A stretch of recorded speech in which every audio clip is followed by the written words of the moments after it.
Thanks for tuning in today. I'm Dr. Nick, the Incrementalist. Join me as I seek out the small incremental changes being applied in other industries that we can learn from and that can be applied in healthcare. Can these changes bring immediate value, but also add up to the big improvements and revolution we need in healthcare? Come along with me to explore the possibilities. My innovative guests from around the globe have used small incremental improvements to achieve their moonshot. And today I'm delighted to be joined by Zachary Green. He is a US Marine Corps veteran, a former firefighter, and author of The Warrior Entrepreneur. Zachary, thanks for joining me today. It's a real honor to be here and having this conversation. So you have a pretty interesting background, some unique experiences that have contributed to a lot of the things that you have done. Tell the listeners a little bit about that history and your journey to where you are now. Certainly. Growing up, I had a lot of challenges as a child. I had very severe ADHD, went to about 5 or 6 different schools growing up. I was told by a lot of teachers and other people I was never going to amount to anything. And, that helped both motivate me, but also helped shape the character that I think I have today. Now, it's funny because when you're younger, they call it ADHD, but when you get older and you get out of school, it's called multitasking. And then it's this great thing that everyone says, oh, he's a great multitasking entrepreneur. He can do all this stuff. I always had a deep love for our country and the Marine Corps especially. And I joined the Marine Corps when I turned 18 while I was still going to college. And that's where I really started to see this arch of what the warrior's way is, I guess I would call that. And that is resistance and challenge helps prepare you for your crucible. Now, each of us can have different crucibles in our life. It could be a death, it could be a divorce, it could be a toxic relationship at work, it could be a whole bunch of things. For me, my crucible was I got to Parris Island in the Marines, very difficult. And I realized I wasn't as good as I thought I was. And a lot of the other kids down there, even though they didn't have all the benefits that I had growing up with my family and where I lived, some of these kids are coming from the coal mines of West Virginia and the projects of New Orleans, and they were out there just thriving. And what I realized is that resistance that they had growing up better prepared them for the crucible of Parris Island.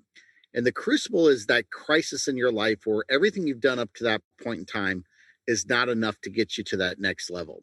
At the bottom of the crucible is the abyss where death, darkness, and failure lies. And through the top of the crucible, when you prevail through that, is you have to transform. And in the Marine Corps, it's very regimented. They want you to transform from a civilian into a Marine Corps warrior. After I got out of the Marine Corps in 1999, I kind of missed the brotherhood and camaraderie. And then September 11th happened. And I felt really guilty. So I joined our local volunteer fire department. And as a firefighter, my full-time job was at Eli Lilly. I was in brand development and marketing. I got lost in a fire. It was a really horrifying situation. And I wanted to try to find a way to solve the problem that firefighters encounter of being disoriented in the dark and not seen around. And I invented this glow-in-the-dark material that we could put on helmets and tools, started selling it out of the trunk of my car, and over about a 10-year period grew it into about a $30 million company. So the book Warrior Entrepreneur is the journey that I took from a high school kid that had a lot of problems to transform through my crucible in Parris Island. And then my second crucible was when I got a call about 3 years ago from my CFO telling me that we were going out of business. We didn't have enough money to make payroll. We had a bunch of vendors that weren't paying us on time. I had what I thought was a heart attack. It actually turned out to be a panic attack. But that was my wake-up call. And my transformation that I made during my second crucible was I stepped down as CEO of the company that I started. I actually brought in somebody else. I shook up the management team a little bit. And that's when we really were able to transform. And I transformed from an entrepreneur to a CEO back to saying, you know what? A lot of entrepreneurs don't make great CEOs. We're visionaries. We're multitaskers. We do a lot of stuff. The CEO needs to be someone that's really got their nose to the grindstone and that focus and that attention to detail. And I moved into more of a visionary role in the company, and my new CEO took care of more of the day-to-day operations. So that's a quick 5 or 10 minute overview on the last 40 years.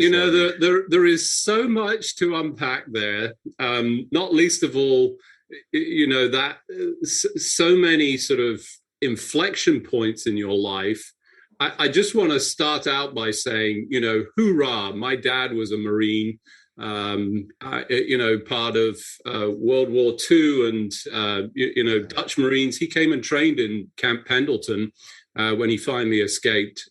So I'm a little bit of a fan, let's say. So delighted to be joined by somebody that, has been part of that group. So thank you for your service, and to everybody that serves the country and our freedom. When you talk about some of these things... I was going to say Semper Fi to your dad, and we are connected as brothers, even though we never met each other. So love to hear more about him some other time. I appreciate that. So you talk about some of the crucibles, which I think is a sort of central tenet within your concepts. And I want to dive into one because you shared in some of our previous discussions that you have this virtual abyss, but you had a real abyss, and it was pretty recent as well. Tell us a little bit about your COVID experience. Yeah, so I'm coming up on my 1-year death anniversary. I got COVID back in early December. It started with kind of just a little nausea, and by the second day, I was absolutely over the top sick. Nothing like anything I've ever encountered in my life. I'm a relatively healthy guy, other than being overweight. I have really great cholesterol, blood pressure, everything else. I'm not on any medications. And for 2 weeks, I could not get out of bed, and I couldn't eat. I mean, I completely stopped eating. I even stopped drinking liquids. And the nausea was so ungodly intense. I was taking every type of anti-nausea medicine, and nothing happened. And then right about December 20th or so, I got a little tickle in my chest. And within a couple of hours, that tickle turned to a cough. We called my doctor, and he's like, yeah, it's time to go to the hospital. By the time I was getting ready to go and my wife was going to drive me, I'm like, honey, we got to call 911. I don't think I'm going to make it. And I collapsed at that point in time. Did finally get loaded in the back of the ambulance. My pulse ox was probably about in the low 90s, high 80s. I was on about 4 liters of oxygen. When I got to the hospital, it was so packed from the other COVID patients. They were lining us up in the lobby and down the hallways. They couldn't even get rooms for all of us. Thank God, through being a fellow firefighter, some of the other firefighters were moonlighting there, and they got me attention, because at this point, my pulse ox had dropped down to the 60s. They had maxed me out on 6 liters of oxygen. Was immediately transferred to the ICU, where they put me on a external ventilator of 60 liters of forced air, and I just couldn't breathe. And later that night, my mask had kind of fallen off of my face, and it was the most horrifying. I've been around death a lot in the Marines and in firefighting, but there's nothing more visceral and intimate the experience I had over the next couple of hours. My breathing basically stopped. My heart rate started to drop down. The crash team came into the room, and I had a real visceral experience of the abyss. I started falling down this black tunnel. I literally felt myself outside of my body, sitting over on the side of the room. I could see everybody. I could see myself. And as I was reaching for that abyss, I wanted to quit and give up. Now, I didn't want to die, but what I wanted to do was to stop breathing, because I knew that then they could intubate me, and then I wouldn't have to work so hard to breathe, because just the mere act of breathing was so difficult. As that was happening, I started to think about it. And again, I was kind of in and out of consciousness. It was really surreal. That's not what Marines do. We don't give up. And that was my literal abyss, not metaphoric. It was literal. And I got close to the abyss. I didn't go into it, and I ended up battling back, and obviously made it out, and I'm healthy and safe now. But for me, there's a quote by the great philosopher Nietzsche, who says, when you stare long enough into the abyss, eventually the abyss will stare back. And what I think he says by that is, if you stay in that toxic relationship, if you stay in that bad environment, if you've got those bad health benefit issues that you're dealing with, if you stay so close to the abyss, eventually it's going to consume you. You're not going to be able to get out of it. And so for me, I didn't touch it. I came close to it. You have to honor the abyss. You have to recognize it's there. Just like when you're walking along a wall. You know that if you go to the left or the right, you're going to fall and die, but you don't want to think about that. You just know that it's there, and you keep walking that straight line. And for me, it really helped bring this whole concept together of my book, which is resistance, challenge prepares you for your battle. You have the crucible. In the crucible lies the abyss, lies transformation. And then once you transform, you're stronger, but you do have to change something in your life. You can't get through your crucible unless you make a change. Otherwise, you're going to get right back there. My change in my business life was stepping down as CEO. And that was, a big change and stopped me from going into the crucible again. And as a result, the company really flourished. So interesting. And, I'm glad that you managed to recover from that. I can only imagine the extraordinarily challenging experience of difficulty in breathing, all of those, and also the sensory perception of all of that. That's it's a dreadful feeling, having seen it in patients. And, I'm glad you've recovered. You obviously learned something from that I think is important. And it's the fact that you can't just ignore things. That's what I hear as part of this, and your sort of the touching of the abyss. Tell us a little bit about how you go about that process. You've obviously learned through multiple instances to have these experiences, but to not allow them to overwhelm you. What's your process? How do you go about that? So I think what's interesting is courage is not the absence of fear. Courage is having fear and then progressing through that fear. And as a firefighter, every time I go into a burning building, people say, "Aren't you scared?" I'm like, absolutely. The day you stop being scared going into a burning building, you need to stop being a firefighter. So, but you go through there. And the same thing that happened, going through COVID, going through all these issues in my life, is that you recognize where failure is. You get outside of that comfort zone, but that's where that warrior spirit comes in, is you honor failure, you honor the abyss, you honor that fear for the mere fact that it's there and it's not good.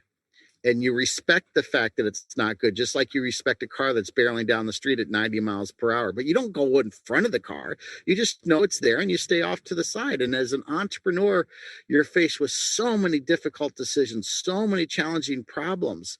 And if you don't have that courage and you don't respect what that other side is, it can get really dangerous. I think great insights and important sort of approaches. For those of you just joining, I'm Dr. Nick, the Incrementalist. Today, I'm joined by Zachary Green. He's a U.S. Marine Corps veteran and former firefighter and author of Warrior Entrepreneur. We were just talking about the abyss and the whole process of how you don't allow it to overwhelm you. You accept it. But then sort of move past that.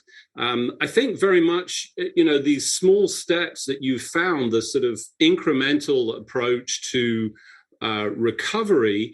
And, you launched a business. You launched it from the back of your car, successfully, clearly. But you made an interesting comment that I want to go back to, and that was entrepreneurs don't make good CEOs. And something I learned almost at the very beginning of my career was the first thing you do with a newly launched company is fire the entrepreneurs. And I always felt that was very mean, but ultimately I think that's what you're getting at. They have a place, but they need to sort of step aside. Maybe that's not true across all of the board, but tell us a little bit about your thoughts, because that clearly helped in terms of both you and also the company, I think.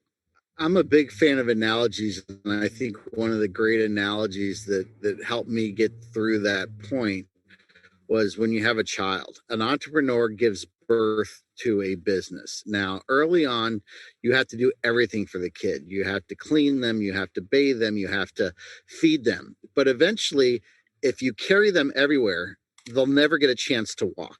And we want them to be able to walk. So we got to let them fall down. We got to let them scrape their knees. And that's where that resistance comes in. However, at a certain point in time, if we keep them and coddle them until they're 20 or 30 years old, never let them leave the house, we're not doing a good job as a leader, as a parent. That's the same thing as an entrepreneur. The entrepreneur starts off with a company where you literally have to do everything. I was waiting in line at the post office. I'm filling out QuickBooks. I'm doing the sales orders. I'm working 100 hours a week like you wouldn't believe. Then I started to let the company take off. And the challenge was early on, I didn't have a lot of great employees because I couldn't afford them. I had people with a lot of heart, but not a lot of talent. So I kept having to look over their shoulder. I knew I was doing good when I went into a business meeting once in my office, and I realized I'm the dumbest person in the room. I'm like, damn it, I did good, because, it's the regression to the mean. If you're around a bunch of people that are less than you, you're going to get dropped down. If you're around a bunch of people that are better than you, they're going to rise you up.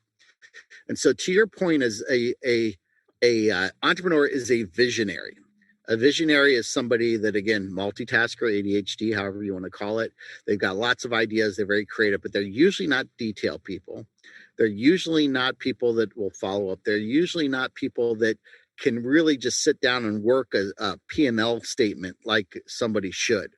And so when you get to that point, I realized that caused me to get to that crucible, which is running out of money, was because I wouldn't let anybody do anything, because I'm still looking over their shoulders. I wasn't being a good leader. A good leader hires good people and gets the hell out of their way.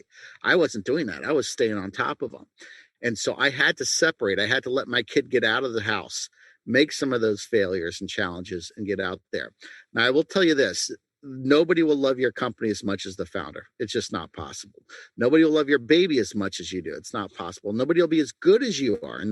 But if you can get someone that's 60% as good as you, and you hire 2 of them or 3 of them, guess what? They're doing more because of the capacity option. And so eventually capacity will make up for that difference in talent or emotion and passion. And there's a great book by a gentleman named Gino Wickman, the founder of EOS. It's called Rocket Fuel. And it talks about the concept between a visionary and an integrator. The visionary is the founder, the integrator is the CEO or the COO. And just like rocket fuel, you have kerosene, you have liquid oxygen. On their own, they're not that not much to them. When you mix the 2 of those together, you can get to the moon. And that's the concept he uses around having a good visionary and a good integrator in a company. Yeah, I like the family analogy. I'm a big fan of that kind of approach as well. And interestingly, I always find that children and family, and in fact pets as well, have taught me a tremendous amount about life in general and how to sort of approach it. And I think, again, the way to sort of approach some of these problems in small steps is to bring in other experiences where, perhaps it's more natural. We hopefully we let our family fly, fly little bird, fly little bird. So as part of that, I think very clearly one of the things that both you as a veteran, but also as an entrepreneur, and I thought this was really interesting in, some of the thoughts and ideas that you have in your book, is that the whole mental health challenges are, relatable. There are huge challenges for entrepreneurs who sit in this sort of very lonely, in many instances, experiences, challenged with mental health. And you've sort of thought about this and how you approach it and how we address some of that. But tell us a little bit about that. Yeah, so I think it's a very important thing to address.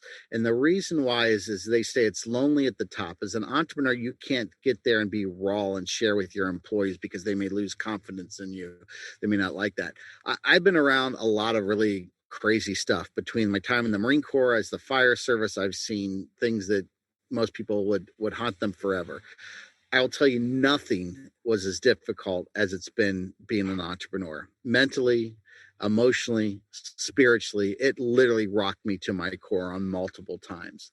So what do you do about that? Well, the first thing you do is you recognize that it's difficult. The number one trait an entrepreneur needs is grit, just to get out there and keep getting punched in the face over and over again, and eventually just kind of working your way through. So that's number one. The number two thing is address the issue here.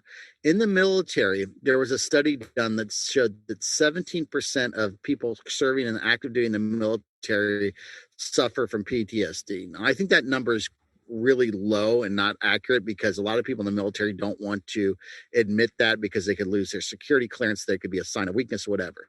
But let's just say it's 20 or 30%. Let's say it's double what that number is. They did the same study with entrepreneurs and found it was over 70% of entrepreneurs suffer from depression and PTSD and mental illness. So that is one thing we need to recognize. This is the level of suicide in entrepreneurship is off the charts. People don't realize that. So what do you do about it? The mind and body are connected. Exercise, just simply getting out there and moving. I can tell a complete difference when I exercise in the morning versus when I just sleep in late. Number 2, be mindful. I started to take up transcendental meditation. It absolutely rocked my world. I could not get over how 15 minutes of just closing my eyes and repeating a mantra released tension that I got to the point when I was meditating, I would get in such a deep state of relaxation, I would forget to breathe, and I'd find myself coughing sometimes when I meditated, which was good. That meant I was really in the zone. And just 15 minutes, that's all you need a day. The other thing is, helping others in that journey too, and having mentors, but also being mentors. So in my book, I talk a lot about the sympathetic and parasympathetic systems. I talk a lot about cortisol and adrenaline, how those come into play when you're faced with emergencies. You're not pulling up to a burning building like I did in the fire, but you get that phone call from your CFO saying you're running out of money, or you get ready to go into that big meeting and the thumb drive you left in your car. You go through that same fight or flight feeling, and your body will release certain chemicals that make your breathing increase and your pupils dilate and things happen. But the opposite also happens, which is then it has to deprogram that. And that's why a lot of times when people have a real emergency situation, they tend to cry and let go, because that's your body's rebalancing it out. So understanding that, working through that, training it, experiencing it, those are all the things I think that can really help you mentally prepare you for the battle that lies in entrepreneurship. I couldn't agree more. I think exercise for me, and I know it varies by individual. Not everybody gets the same benefit, but I find it completely decompressing, especially if it's competitive. Maybe that's a guy thing, but I like competition as part of it. Maybe I can compete against myself. I'm not as good at that because that just never feels as good. And I too, mindfulness is an integral part of my day. And the only regret I have is I didn't discover it when I was a kid, that it could have been. I love that helping. I think the contribution and the ability to bring others in and do something good, pay it forward is my sort of shortcut to describe that. But, very much you feel so much better giving than you do receiving. At least, that's been my experience. So I think great sort of advice. Any closing thoughts you have in terms of ways to approach the world? We all face adversity. That's just a reality. And it sounds like you found a system and a process. Closing thoughts. Get my book. It's all in the pages there. So the website is www.warriorentrepreneur.book.com. As a special gift to your listeners, I'm going to offer 50% off for anybody that wants to download the e-version or get the hard copy or a paperback version. That the code is podcast 2021, podcast 2021. And in the book, it's 3 sections there. One, it's talking about the science of adversity. Number 2, it talks about examples of other people from the military, from history, entrepreneurs. I think the greatest warrior is that mom that's working 2 jobs to try to just help her kid get out to school. The resistance, the crucible she has to go through is much more difficult than a Marine that's got his gear and his weapons and everything else on there. And then the third part of the book is my story that I weave in and out through the book. So it's not a big focus, but I weave that in there. And I think what you'll find is tools to help you get through your crucible, tools to help you prepare for your crucible. But I think the biggest thing is know that a lot of people feel bad about the bad things that happen to them. I hope this book inspires you to know that those are things that help you train and get better. So rather than thinking of those as bad things and, oh, woe is me, let's look at them as a way that, hey, we survived, because what doesn't kill you makes you stronger. And I think that book that's the main theme through that. Fantastic. I think, rousing words and appropriate sort of message, especially in this time of COVID, that I think people are even more challenged than ordinarily. I think it's sort of exposed many things in our system, in our world. I think, great positive thoughts. We'll link to the book in the blog post. Appreciate you joining me, Zachary. Thank you. It's been a real pleasure. It's been a real honor. Take care. Thanks for joining me today. Do you have any better ideas, or have you found a small incremental change that's brought about a big improvement in your world? Let's continue the conversation on our hashtag, The Incrementalist, or share with me at Dr. Nick1 on Twitter. You can find more information about the show on our program page at healthcarenowradio.com, and tune in next time to hear my discussions with leaders and innovators from around the globe who've revolutionized their space by using small incremental improvements to achieve their moonshot. I'm Dr. Nick, the Incrementalist, and I'm starting a revolution through evolution.